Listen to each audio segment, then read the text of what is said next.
Hey everybody, Mike Mule of the Herald Times, columnist Andy Graham. You may notice Dustin's not here tonight. I'm filling in. He is celebrating the great Chris Corman.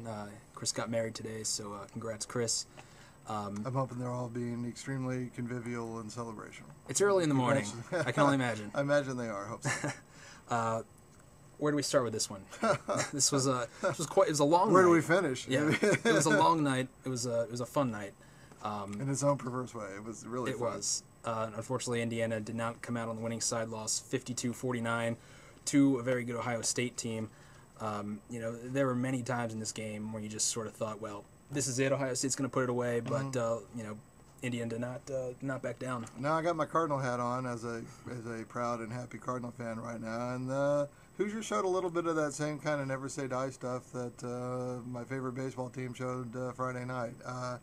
And it's just as commendable. I mean, they ended up, the final score is misleading in the sense that Ohio State had a two score cushion most of the second half and all of that, but Indiana just refused to say die, and that's how you need to play. I mean, that's how you got to approach it, and it was pretty admirable actually. I mean, I think that it was a strange game in some ways. I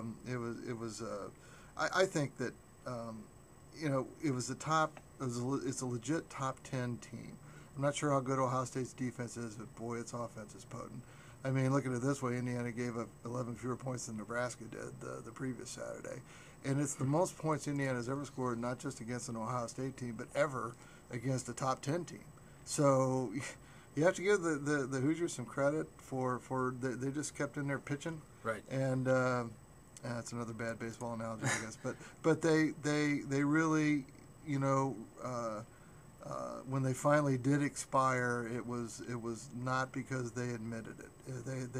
They just said we're just going to keep playing, and they ended up with a score that's going to raise a lot of eyebrows around the country when people wake up to it Sunday morning. It will, and of course, what will fuel questions throughout next week is Cam Kaufman came out, and he looked pretty good for much of the first half. Of course, drop balls by his receivers certainly didn't help things. Yeah. And then Nate Sudfeld came in with a little under 4 to play and led Indiana.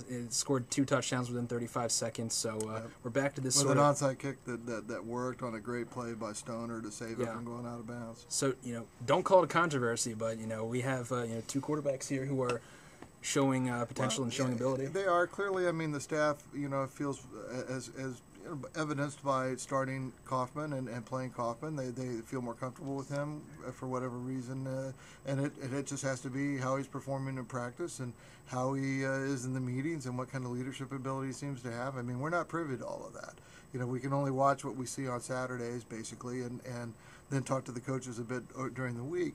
They clearly like both kids, and I think both kids have given them reasons to like them. But there's no doubt that Sudfeld continues to make something of a case for himself in terms of being able to lead late flurries that nearly win ball games, and so there's something there. And tonight, Kaufman to me was erratic. I mean, he ended up completing 50% of his passes, which isn't anywhere near the percentage that Coach Kevin Wilson wants and expects from his quarterback. Sure. Now, as you said, he had several passes dropped early.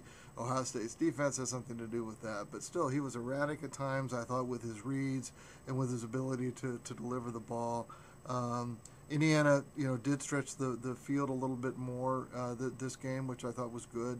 But has Kaufman proven that he can really hurt teams deep? I mean, with both of the quarterbacks, a lot of the deep throws that Indiana completes are really great plays by the wideouts. I mean, physically talented guys like Latimer and Kofi Hughes who just overpower defensive backs and make catches. Yeah. Indiana at some point, the defenses are going to sit on all that short stuff out in the flat and all those short passes until and unless Indiana can consistently hurt them and make them pay for that by going over the top. And we don't quite see that yet, but I'll tell you what, they scored 49 points tonight. So I mean, it seems a bit silly to be in any way grousing about the offense. We're sort of expecting a shootout, though. Given what Ohio State's pass defense is, and given Indiana's ability to throw the ball, even though he was erratic, he did make some nice reads, some nice plays. Yes, he did. He looking off receivers a little bit. Yeah, I don't want to. It seems. I've been coming down on Kaufman in columns and just sort of in my commentary sometimes, and I don't mean to be too hard on the kid. I mean, he's stepping in It's his first year here. It's his first year at this level, and he's played Right. very commendably most of the time. But Sudfeld also occasionally just dazzles you with the ability to come in and lead this improbable rally. It's like, Right. well, look at that, It's just all of a sudden, well, it's fourth down, but he made the play, he made the pass, and then here, look at this, they got another first down, and so anyhow, it was a lot of fun to watch, and I think at some point, I mean, they're going to start playing games where people want to stay and people want to watch the end of the game. Because I'll tell you what, it was one freak play away from a whole heck of a lot of those people who left really regretting their decision to make an early exit. Because Right. if Ohio State would have coughed up a fumble for a touchdown return there at the end or whatever, Indiana could have won the game.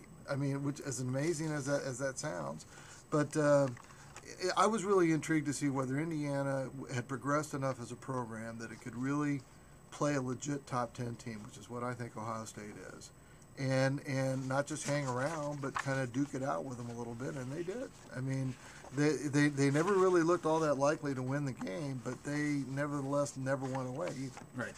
I think one thing we should talk about is time of possession, because that was another thing that really killed Indiana for a lot of the night. I mean, what is it here? Final time possession, Ohio State 36-54, Indiana 23-06. I mean, it was a bigger difference after the third quarter. It was even worse than that before the fourth quarter. Right. And obviously part of that is inherent in Kevin Wilson's approach to offense, which is a quick strike, up tempo kind of situation. I mean, they throw a lot of short passes, but they're pretty explosive, and they can get down the field in a hurry. And at some point, there has to be some degree of balance gained where the defense has the ability to get off the field themselves, where they can, stop more, make some more third down stops and that kind of stuff, and get off the field. But also, the offense has to be more successful in sustaining drives more consistently, so the defense doesn't have to come right back on the field. Because there is no question that the defense played its collective posterior off for a lot of the game tonight, but they still gave up 50-plus points and 570 yards or whatever, and they didn't play that badly. I mean, they actually made a lot of plays. I mean, Greg Heebman makes a diving interception in the end zone. Huge. They sacked Braxton Miller several times. They stuffed several runs. Especially early. They got some really good pressure early. They did, but, inevitably, if they're on the field that long, I don't care who it is. I don't care how great a shape the kids are in. I don't care. I mean, if you're up against that kind of potent physical attack that requires that much energy from you as a defense, and you're on the field that long, it's just going to wear.